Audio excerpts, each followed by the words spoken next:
Good morning बच्चों, मैं Sagar Agarwal, chemistry का faculty of Motion Education Kota. यहाँ पे हम आपके पास आए हैं अगस्ती भारतवर्ष में। अरे सर, आप हमारे शहर आ गए क्या? हाँ बच्चों, मैं आपके शहर आ चुका हूँ अगस्ती भारतवर्ष में, और हम आपको यहाँ पे प्रॉपर एक रेसिपी देने वाले हैं। क्या रेसिपी देने वाले हैं? अरे सर, यहाँ पे क्या चाय बन रही है क्या? अरे नहीं, चाय नहीं, आपकी जेई और नीट भी अगर आपको क्लियर करना है ना, तो उसके लिए भी कुछ ना कुछ एक रेसिपी होती है। अरे सर, क्या रेसिपी है? तो चलो वही रेसिपी हम बात करते हैं। तो जैसे यहाँ पे मैं आपको दो रेसिपी बात करूंगा। सबसे पहले तो मैं रेसिपी की बात करूंगा जिसको हम बोलते हैं कोटा रेसिपी। ये सर, ये कोटा रेसिपी क्या? तो रुको ना, अरे रुको जरा, सब्र करो, थोड़ी देर रुको तो सही। दूसरी एक जो रेसिपी होती है, वो रेसिपी होती है बच्चों आपके पढ़ाई से रिलेटेड, कि सर अगर हमें जेई और नीट अगर क्लियर करना है तो सर वहां पे हमें कौन सी रेसिपी की रिक्वायरमेंट है, तो वो भी मैं आपको दूंगा, है ना जी। तो सबसे पहले हम बात करते हैं हमारे कोटा की रेसिपी से। तो चलो, कोटा की रेसिपी में काफी सारे पॉइंट्स आते हैं। तो कौन कौन से पॉइंट्स है? वो सारे वो ही पॉइंट है जो क्वेश्चन अभी आपके दिमाग में होंगे। जैसे कि सबसे पहला तो क्वेश्चन आता है कि सर हमने सुना है कि कोटा में तो काफी एक्सपीरियंस फैकल्टीज रहते हैं। हाँ तो बच्चों, वो ही एक्सपीरियंस फैकल्टीज, वो ही हमारी पूरी टीम आपके यहाँ अगस्ती भारतवर्ष में आपको पढ़ाने के लिए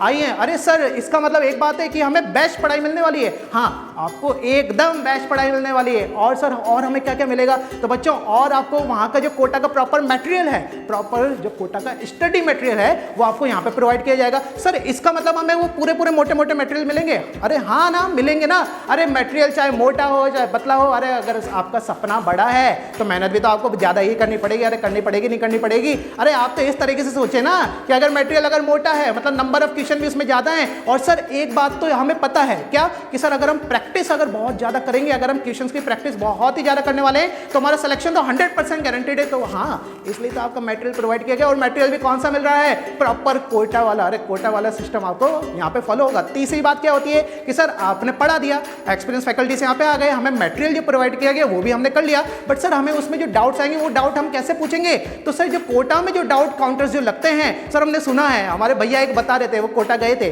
वहां पे, कि उन्होंने बताया था कि वहां पे डाउट काउंटर्स लगते हैं। तो क्या यहाँ पे भी लगेंगे? हाँ, यहाँ पे आपके अगस्ती भारतवर्ष में हम आपको प्रॉपर वही कोटा का सिस्टम देने वाले हैं, वो के वो ही आपको डाउट काउंटर्स यहाँ पे लगने वाले हैं। तो उसी तरीके से आप अपने डाउट सारे के सारे क्लियर कर सकते हैं। चलो ठीक है सर, एक्सपीरियंस फैकल्टीज आ गए, आपने डाउट्स भी क्लियर कर दिया, आपने मटेरियल भी दे दिया, और हमें क्या क्या होगा? तो बच्चों, और आपका जो जेई नीट का जो पैटर्न होता है, जेई और नीट का जो प्रॉपर पैटर्न होता है टेस्ट का, वो ही पैटर्न में, अरे वो के वो ही पैटर्न में आपको यहाँ पे टेस्ट हम लोग देने वाले हैं। मतलब जो आपका टेस्ट होगा वो प्रॉपर नीट पैटर्न का ही होगा। अगर आप जेई के तो प्रॉपर जेई पैटर्न का ही होगा। अरे सर, जेई में तो हमने सुना है कि कुछ ना कुछ चेंजेस हो गए, कि सर 20 तो एमसीक्यूज आते हैं और 5 इंटीजर टाइप के क्वेश्चन आते हैं। तो क्या सर ऐसा यहाँ पे भी पेपर बनेगा? तो बिल्कुल हाँ। अरे मैंने कहा ना, कोटा का जो प्रॉपर सिस्टम है वो सिस्टम हम आपको प्रोवाइड करने यहाँ पे आए हैं। तो ये हमारा सिस्टम है, इसको आप लीजिए और एकदम अपनी पूरी जी जान लगा के आप लोग हमारे साथ मेहनत करिए, क्योंकि आपको भी पता है ताली कितने हाथ से बजती है? अरे 2 हाथ से बजती है ना। अगर मैं तो मेरा पूरा हाथ देने वाला हूँ। लो, ये मैंने मेरा हाथ आपके सामने रख दिया, मैं अपना पूरा 100% देने वाला हूँ। कि आप भी अपना पूरा 100% देंगे? अरे देंगे ना। तो ताली दोनों हाथ से बजेगी, तो हम दोनों मिलकर मेहनत करेंगे और आपको आपके ड्रीम कॉलेज में पहुंचा के ही रहेंगे। दम लगाना पड़ेगा आपको भी, और हम तो लगाने के लिए पूरे तैयार हैं। तो ये पूरा का पूरा होता है बच्चों हमारी रेसिपी कोटा की, जो आपको यहाँ पे प्रोवाइड की जाएगी। अब सर हमारे जेई और नीट की भी तो बात करते हैं। हाँ तो बिल्कुल, आपको थंबनेल लिख के तो ये तो पता चल ही गया होगा कि यहाँ पे जेई और नीट की मैं आपको रेसिपी बताने वाला हूँ। तो सर ये रेसिपी होती क्या है? सर इसका थोड़ा हिंदी मीनिंग बताओ ना। तो देखो ना यार, अरे अगर कोई सी भी चीज़ आपको बनानी होती है, जैसे अगर आप चाय भी बना रहे हैं तो चाय की भी तो एक प्रॉपर रेसिपी होती ही नहीं होती भैया। अरे भाई, चाय अगर बना रहे हैं तो पहले क्या डालें, फिर क्या डालें, फिर क्या डालें, फिर क्या डालें, तो एक प्रॉपर रेसिपी है ना। अगर मान लीजिए उस रेसिपी में से आपने कोई सी एक चीज मिस कर दी, जैसे मान लीजिए आपने चाय पत्ती मिस कर दी, अरे तो अगर चाय पत्ती ही नहीं डाली तो क्या वो आपकी चाय बनी? क्या नहीं बनी ना। तो इसका मतलब क्या है? इसका मतलब यह है कि आपका हर एक पॉइंट जो मैं आपको स्ट्रेटेजी का बताने वाला हूं आज, वो आपका बहुत ज्यादा इंपॉर्टेंट होने वाला है। तो कोशिश कीजिए इन सारे पॉइंट्स को आप एक अपने नोटबुक में लिख लीजिए, और अगर सारे के सारे पॉइंट्स आप पूरे के पूरे फॉलो कर रहे हैं तो मैं आपको गारंटी देता हूं कि आपका सिलेक्शन तो होगा ही होगा। अरे भाई, चाय बना रहे हैं, सारी चीजें डाल दी तो चाय तो बनेगी ना। तो चाय तो जब बनेगी ना, ये सारी चीजें डाल दी, तो जो मैं आपको रेसिपी बताऊंगा जेई और नीट की, अगर वो सारी की सारी आपने रेसिपी फॉलो कर ली तो आपका जेई और नीट तो 100% हो ही जाएगा। अब बात करते हैं सर हम क्यों करें? अरे भाई, तुम्हें इसलिए करना है क्योंकि तुम्हें अपना सपना पूरा करना है। तुम्हें इसलिए पढ़ना है क्योंकि तुम्हें अपने माँ बाप का नाम रोशन करना है। तुम्हें इसलिए पढ़ना है क्योंकि तुम यहाँ के इस अपने गाँव के, इस अपने शहर के सबसे बेस्ट डॉक्टर बनो। सबसे बेस्ट डॉक्टर क्यों बनो? क्योंकि अभी भी आपको सिचुएशन पता है, कई बार ऐसा होता है कि अगर कोई गांव में या कोई शहर में अगर डॉक्टर नहीं होता तो उसको बाहर जाना होता है। मैं नहीं चाहता कि यहाँ का आपकी सिटी का लोग कोई लोकल पर्सन कोई बाहर जाए, अहमदाबाद जाए, बड़ौदा जाए। अरे क्यों जाए? आप ही यहीं के डॉक्टर बनो, आप ही यहाँ के सबसे बेस्ट डॉक्टर बनो और आप ही यहाँ के सबसे बेस्ट इंजीनियर बनो। इसलिए आपको पढ़ना है। अगर कभी आपको लगे ना कि आप थक गए तो बेटा एक बार और अपने मन से बस एक बार कहिए, अपने अंदर एक बात कहिए, क्या कि एक बार और मैं पढ़ूंगा, एक बार और मैं तैयारी करूंगा, एक बार और मैं फिजिक्स के क्वेश्चन लगाऊंगा, एक बार और मैथ्स का वो लंबा वाला मेथड पढ़ूंगा, एक बार और केमिस्ट्री की नेम रिएक्शन याद करूंगा, एक बार और, एक बार और, एक बार और, बोलते रहिए जब तक नहीं हो जाता, जब तक तोड़ेंगे नहीं, जब तक छोड़ेंगे नहीं। ठीक है, तो इसी के साथ अब मैं मेरी स्ट्रेटेजी चालू करता हूं। मैं एक बार फिर बोल देता हूं, वो हर स्ट्रेटेजी को आपको प्रॉपर फॉलो करना है और कोशिश कीजिए उन नोट्स को आप बनाते जाएं और उसको फॉलो। जैसे मान लीजिए अगर आपको चाय बनानी है तो चाय के लिए भी एक प्रॉपर रेसिपी होती है। अगर आपको मैगी बनानी है तो मैगी के लिए भी तो कुछ ना कुछ तो एक रेसिपी होती है ना। अरे पहले ये करेंगे, फिर वो करेंगे, फिर ये करेंगे, फिर वो करेंगे, तो प्रॉपर स्टेप बाय स्टेप जो रेसिपी होती है, सेम उसी टाइप की रेसिपी बच्चों जेईई और नीट के लिए भी होती है। अरे सर ऐसी भी क्या रेसिपी है जो हमें जेईई और नीट के लिए फॉलो करनी है? अगर सर हम जेईई नीट की इस रेसिपी में कोई सा अगर एक पॉइंट छोड़ दें तो क्या हमारा जेईई नीट नहीं निकलेगा? तो बेटा आंसर अब आपके पास खुद के पास है। कैसे? कि जैसे मान लीजिए अगर आपको चाय बनानी है, आपने चाय में सारी की सारी चीजें डाल दी, बट एक चीज आप डालना भूल गए और वो चीज थी चाय की पत्ती। अरे तो वो चाय होगी क्या? नहीं होगी ना। तो इसका मतलब क्या हो गया कि यहाँ पे हर एक पॉइंट जो मैं रेसिपी का आपको बताने वाला हूँ, हर एक पॉइंट उतना ही इंपॉर्टेंट है जितना इंपॉर्टेंट जब आप चाय बनाते हैं तब होता है। ठीक है, तो जैसे आज का हमारा सबसे पहला जो पॉइंट है रेसिपी का, वो सबसे पहला पॉइंट ये है कि बच्चों आपको अपना टाइम टेबल खुद के हिसाब से बनाना चाहिए। अब सर हमारा टाइम टेबल हम खुद के हिसाब से कैसे बनाएंगे? तो बच्चों आप सुबह कितनी बजे उठते हैं, उसके बाद फिर आपकी स्कूल की क्लासेस कितनी बजे तक रहती हैं, आप कोचिंग्स की क्लासेस आप कितनी बजे तक रहती हैं, उसके बाद फिर आपका खुद का टाइम जो हम बोलते हैं एक्टिविटी टाइम वो कितना रहता है, आप कितने घंटे सोते हैं। तो इन सब का पूरा जो आपका ग्राफ है, जो भी ऑब्वियस ही बात है, जो भी आपका ग्राफ होगा वो आपको पता तो हो गई, और वो ही ग्राफ से फिर आप लोगों को अपना शेड्यूल पूरा बनाना है। अब सर हम शेड्यूल कैसे बनाएं? तो देखिए बच्चों, जैसे हमारे पूरे 24 घंटे होते हैं, उन 24 घंटे में से शुरुआत के आपके 6 घंटे तो आप स्कूल को दे देते हैं, तो 6 घंटा हो गया आपके स्कूल का। 3 से लेकर 4 घंटे, हम 4 घंटे मान के चलते हैं, 4 घंटे की रहती है बच्चों आपकी क्या, कोचिंग की क्लासेस। टोटल कितने आवर्स हो गए? टोटल आवर्स हो गए हमारे 10। तो 10 आवर्स तो बस आप लोग सीख रहे हैं, है ना। अभी आपने उनको अप्लाई नहीं किया है। देखो दोनों बातें अलग अलग है। एक तो होता है कि हम कुछ सीख रहे हैं, एक होता है हम उसको अप्लाई कर रहे हैं। तो अप्लाई करने का मतलब क्या है? वही तो हम आज रेसिपी में सीखने वाले हैं, है ना जी। चलो अब बात करते हैं हमारे पूरे रेसिपी की। तो हमारे रेसिपी का सबसे पहला पॉइंट तो मैंने आपको बता ही दिया। क्या बता दिया? कि भाई आपको जो आपका टाइम टेबल है वो खुद से बनाना है। सेकंड पॉइंट आप क्या कह सकते हैं कि सर हमें कितने घंटे सोना चाहिए सर, ये तो बताओ। अरे तो भैया आपको जितना घंटा एकदम लगता है कि ये कंफर्टेबल है, उतना आपको नहीं सोना। अरे कंफर्ट जोन में रहोगे तो कोई चीज़ हासिल कैसे करोगे? अरे आपको लग रहा है कि 6 घंटे सो जाएं, 8 घंटे सो जाएं, तो भैया ऐसा नहीं है। आप अपने कंफर्ट जोन से बाहर निकलिए। कंफर्ट जोन से बाहर आएंगे तब जाके तो आप कोई चीज़ हासिल कर पाएंगे ना। अरे जैसे आपको ही पता है सोना कितना ज़्यादा तपता है, तब जाकर सोना बन पाएगा ना। सूरज जितना जलना पड़ता है तब जाके आप आगे बढ़ पाएंगे। अरे बढ़ पाएंगे। ठीक है जी, चलो आगे बात करते हैं। ये हो गया दूसरा पॉइंट, क्या कि सर हमें कितना घंटे सोना चाहिए वो मैंने आपके ऊपर छोड़ा है। मेरे से पूछेंगे तो फिर आपको पता है मेरा आंसर क्या होगा, कितना होगा पता है? 4 से लेकर 5 घंटे मेरे अकॉर्डिंग कंफर्टेबल है। कंफर्टेबल मतलब पढ़ाई के लिए, है ना। मैं आपके कंफर्ट जोन की बात नहीं कर रहा। बाकी स्टिल अगर आपको लग रहा है कि सर हम 6 घंटे सो के 7 घंटे सो के भी बाकी का टाइम जो है इफेक्टिवली यूज कर सकते हैं, तो नो डाउट आप लोग उसमें आगे जाइए। चलो जी आगे बात करते हैं और क्या करना चाहिए। तो बेटा आपको जो पढ़ाई है वो पढ़ाई करनी चाहिए अपने स्टडी टेबल पे। स्टडी टेबल पे क्या बोल रहा हूँ, जैसे कई बार होता है कि बच्चे उस पर पलंग पे बैठ के पढ़ाई कर रहे हैं और पढ़ते पढ़ते पढ़ गए। अरे हमें पढ़ना नहीं है, हमें सोना नहीं है, हमें पढ़ाई करनी है। वो पढ़ाई कहाँ पे होगी? पढ़ाई होगी बच्चों आपके टेबल और चेयर पे ही। टेबल और चेयर पे ही बैठ के पढ़ाई करनी है भैया। पलंग पे बैठ के जो पढ़ाई करेगा उसका सिलेक्शन, समझ गए? ठीक है जी। तो हमें टेबल और चेयर पे ही बैठ के पढ़ाई करनी है। कैसे कैसे आपके सब्जेक्ट्स को डिवाइड करना है वो आप लोग खुद से देखिए। कैसे खुद से देखिए?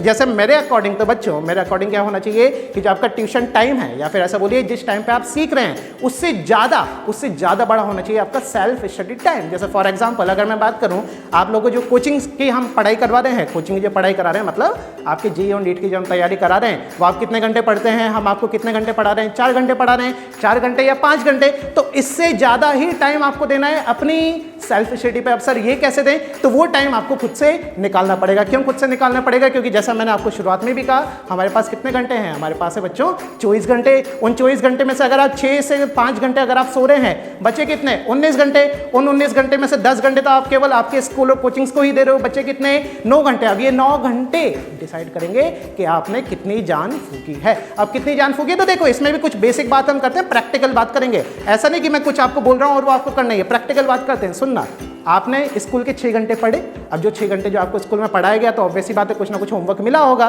तो जो होमवर्क मिला है वो आपके कितनी देर में होगा, मैक्सिमम 2 घंटा। तो 2 घंटा तो 9 में से वो हटा दो। अब आपके पास कितना घंटे बच रहे हैं, 7 घंटे बच रहे हैं। उन 7 घंटे में से तो अपना एक्टिविटी टाइम भी तो हटाओ भैया।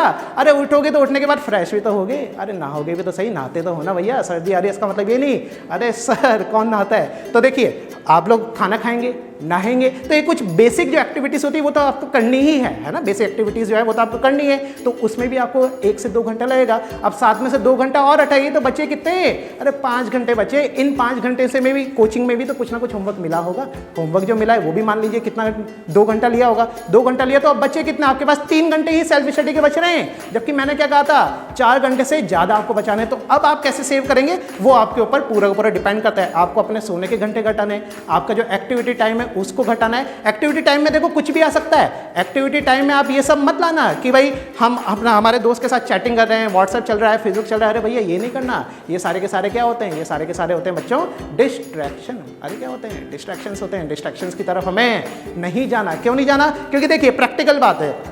अगर मुझे आपसे कहना है कि पढ़ाई करो तो आपको थोड़ा आलस आएगा, बट अगर मैं आपसे कह दूं फेसबुक चलाओ तो आपको आलस आएगा क्या। मैं आपसे कहूंगा जाओ क्रिकेट खेलो, आपको आलस आएगा। मैं आपसे कहूंगा व्हाट्सएप पे अपने दोस्त को मैसेज करो, आपको आलस आएगा, नहीं आएगा।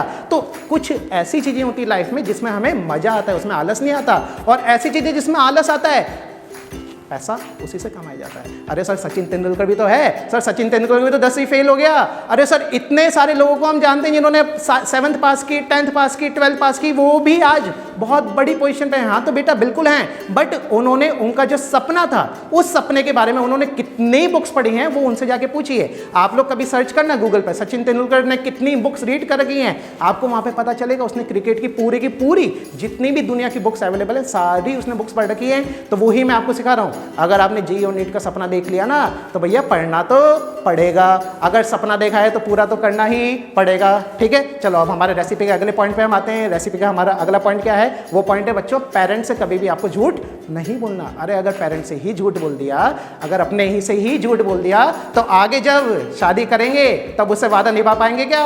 अरे 7 जन्मों का वादा करने वाले हैं, पेरेंट्स से ही नहीं निभा पा रहे, उससे क्या निभा पाएंगे, उसको तो फिर आप और झूठ बोलेंगे। तो ऐसा हमें नहीं करना। हमारे जो पेरेंट्स हैं उनसे हमें हमेशा सच बोलना है। सच बोलना है मतलब कि आपको जो किया है, आपने जितनी पढ़ाई की है, जितनी एक्टिविटीज़ में आपका इन्वॉल्वमेंट रहा है, वो सब अपने पेरेंट्स को बताइए। कैसे बताइए कि अगर मान लीजिए आपका अभी टेस्ट हुआ है ना, आपका हुआ टेस्ट नंबर 1 और टेस्ट नंबर 1 में आपके मार्क्स आए 720 में से, अगर आप नीट के हैं तो मान लीजिए 720 में से मार्क्स आए आपके केवल 200 या केवल 250, तो आपके पेरेंट्स ऑब्वियसली बात है पूछेंगे आपसे कि बेटा क्यों इतने कम मार्क्स क्यों आए। तो वहाँ पे उनको सच बताइए। सच बताइए कि हाँ मेरे कम मार्क्स आए, उसका रीज़न मैं खुद हूँ। रीज़न खुद कैसे हूँ कि भाई मैं खेलने गया था, मैं मोबाइल चला रहा था, मैं फेसबुक चला रहा था, मैं यूट्यूब पे वीडियोस देख रहा था। तो ये सारी बातें आप अपने पेरेंट्स से शेयर करेंगे। पेरेंट्स से शेयर करना बहुत ज़्यादा बच्चों जरूरी है, क्योंकि पेरेंट्स से ही अगर आप झूठ बोल जाएंगे तो फिर आप कुछ नहीं कर सकते मेरे अकॉर्डिंग। पेरेंट्स सबसे ऊपर। चलो जी आगे बात करते हैं। अब और हम क्या करेंगे सर, रेसिपी में आपने कितने सारे तो पॉइंट्स बता दिए, और हम क्या कर सकते हैं। तो बेटा और आपको एक प्रॉपर आपको अपना टाइम टेबल बनाना पड़ेगा। वो चीज़ हमारी बात हो गई थी, बट एक प्रॉपर आपको डाइट भी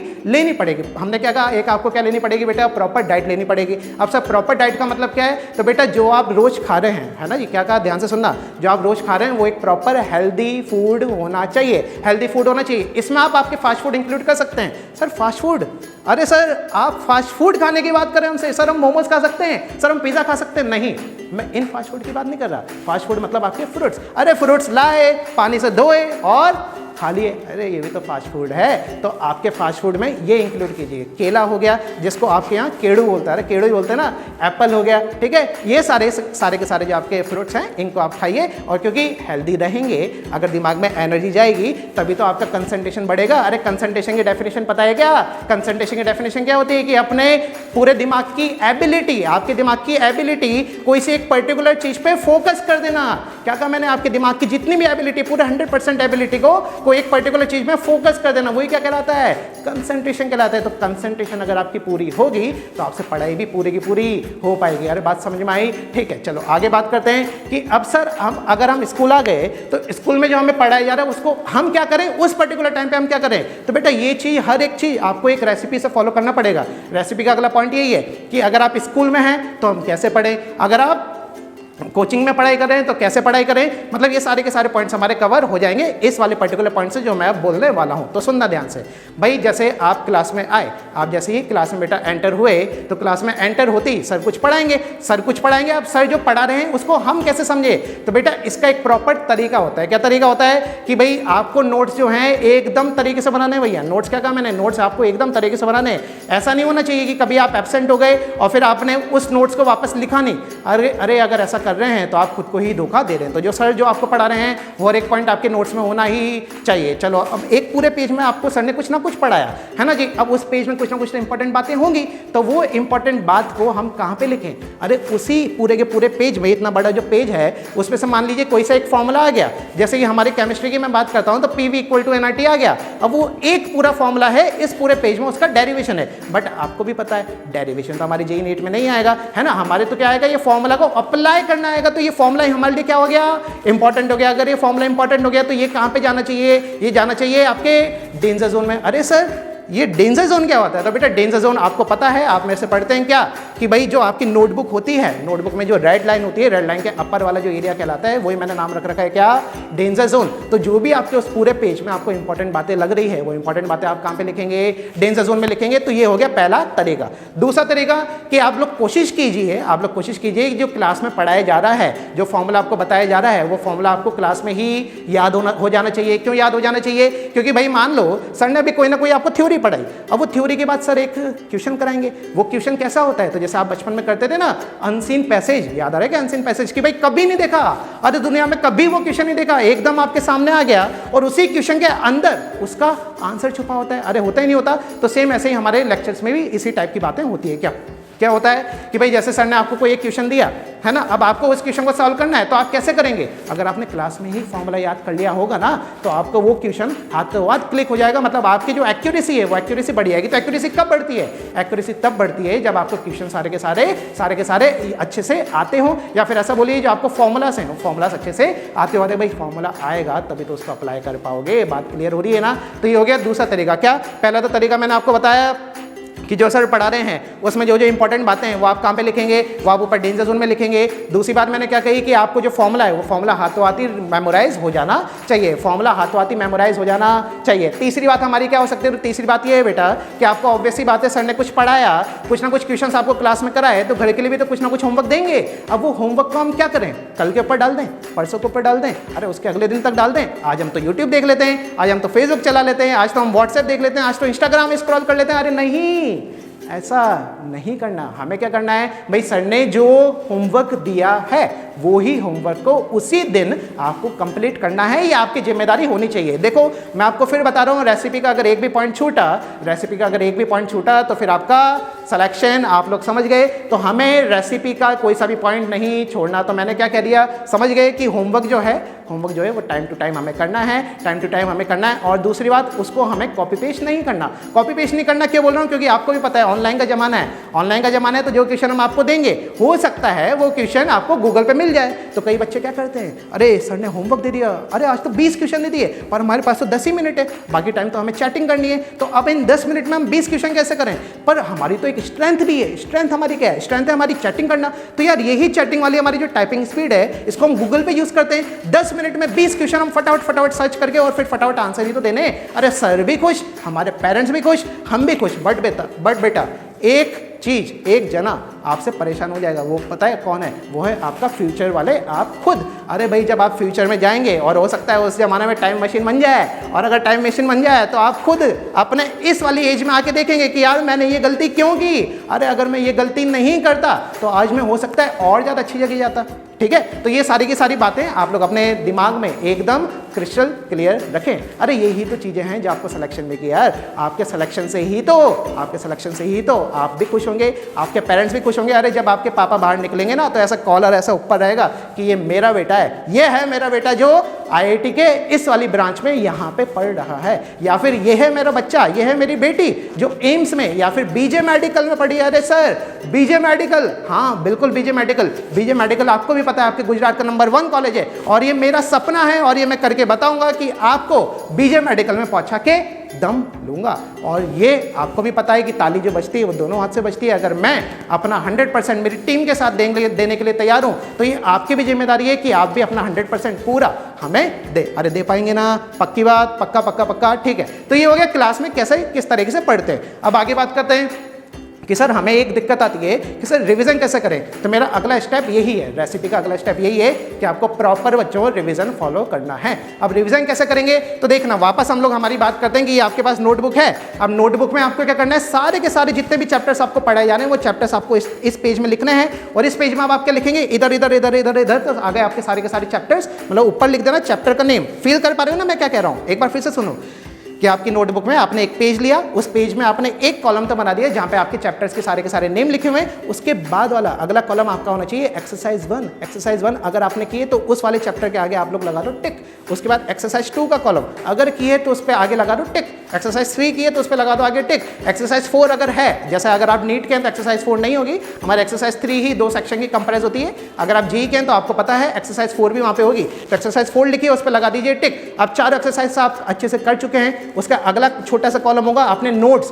अच्छे से पढ़े हैं या नहीं पढ़े, है ना, नोट्स का एक कॉलम हो गया। उसके बाद एक थोड़ा सा बड़ा कॉलम आपको लगाना है वहां पे आपका डाउट्स का। डाउट्स वाला आपको कॉलम मैं क्यों लगा रहा हूं, डाउट्स वाला कॉलम इसलिए लगा रहा हूं क्योंकि जब आप अच्छे से पढ़ेंगे तो कुछ ना कुछ तो डाउट आएगा। अब कुछ ना कुछ जो डाउट आया वो तो आपने सर से पूछ लिया, बट उसी अपने डाउट को उस पर्टिकुलर कॉलम में भी जरूर लिखेंगे। क्यों लिखेंगे? जिससे आपका ही फायदा है। अरे भाई बाद में जब रिवीजन करेंगे, जब बाद में हम रिवीजन करेंगे तो हमें पता तो होगा कि इस पर्टिकुलर जगह हमें दिक्कत आई थी। तो ये हो गया आपका डाउट्स का कॉलम। और उसके बाद आखिरी जो कॉलम आएगा वो किसका कॉलम आएगा? वो कॉलम आएगा बच्चों आपका रिवीजन का। अरे रिवीजन तक ही तो हमें पहुंचना, देख रहे हैं रिवीजन तक पहुंचने के लिए हमें कितने सारे कॉलम्स बनाने पड़े। हाँ, तो रिवीजन तक पहुंचने के लिए आपको इतनी सारी चीजें करनी पड़ेगी। उसके बाद आप रिवीजन करेंगे। अगर रिवीजन कर लिया, अब रिवीजन में भी चाहें तो आप और इसको 2-3 सब पार्ट्स में डिवाइड कर सकते हैं। क्यों? उस रिवीजन में आप आगे डेट लिखिए। जैसे ये रिवीजन का कॉलम है, अब ये 3 पार्ट्स में आ रहा है, ए बी सी। 3 बार आपको अगर कोई से चैप्टर का रिवीजन करना है तो ए वाला पार्ट लिखा, उसके नीचे उसकी डेट कि कौन सी डेट को ये वाला आपने पहली बार रिवीजन किया। फिर बी वाले पार्ट में लिखना है आपने दूसरी बार कब रिवीजन किया।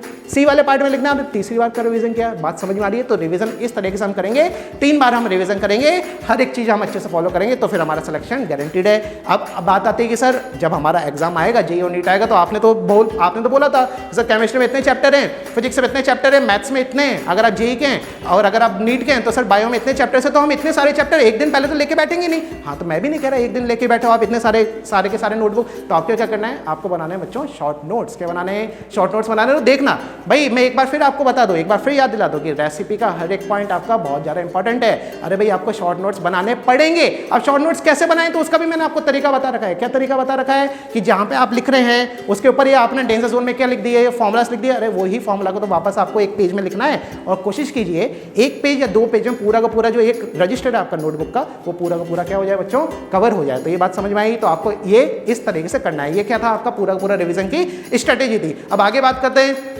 अगला पॉइंट बच्चों मेरा ये है कि कई बच्चे ऐसा बोल रहे हैं कि सर ये ऑनलाइन लेक्चर्स चल रहे हैं तो सर हमें दिक्कत आ रही है। सर ऑफलाइन चल रहा था तो मजा था ही, बट सर ऑनलाइन में दिक्कत आ रही है। तो देखो मेरे अकॉर्डिंग ऑनलाइन में हम लोग जो आपको चाहिए वो हम सब प्रोवाइड कर रहे हैं, बट आपका थोड़ा सा जो एटीट्यूड है वो एटीट्यूड ऐसा ही है कि भाई हमें नहीं करना, हमसे ना हो पाएगा। अरे ऐसा नहीं, अपना थोड़ा सा माइंडसेट चेंज कीजिए, थोड़ा सा एक पॉजिटिव अपना थिंकिंग लाइए। कैसे थिंकिंग लाएंगे? तो भाई जब आपका ऑनलाइन लेक्चर चालू होता है तो अपने आप से खुद से कहिए आज मुझे कुछ नया सीखने को मिलेगा, आज मुझे कुछ नया सीखने को मिलेगा। जब तक आपके अंदर से ये बात आती रहेगी ना, आज मुझे कुछ नया सीखने को मिलेगा, तब तक आपके दिमाग में यही रहेगा कि हाँ आज मैंने कुछ सीखा है। तो यही होता है कि आप जब ऑनलाइन लेक्चर अटेंड कर लेंगे तो बाद में फिर आपको यही करना है कि आज मैंने क्या क्या सीखा है। तो बच्चों को और क्या प्रॉब्लम आ सकती है? तो बच्चों को और प्रॉब्लम आती है बच्चों एनसीईआरटी में कि सर एनसीईआरटी कैसे पढ़ें। अरे अरे तो एनसीईआरटी पढ़ने का भी एक तरीका है। एनसीईआरटी पढ़ने का तरीका क्या है कि जैसे मान लीजिए आपके पास अभी हाथ में एनसीईआरटी बुक है।